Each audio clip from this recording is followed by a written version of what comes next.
Hello everybody, today we will talk about how to fix or how to solve the problem of Tonkeeper. Here we go to settings.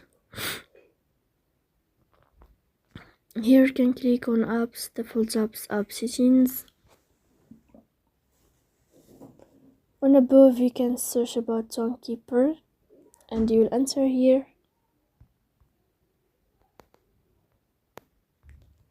Tonkeeper. Then you can click on first stop and you can click OK. After that you'll enter to the window of storage.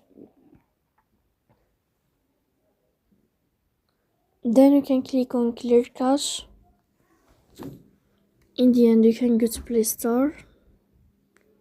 You will search about Tonkeeper and you can update your app. So please don't forget to support us by like and subscribe.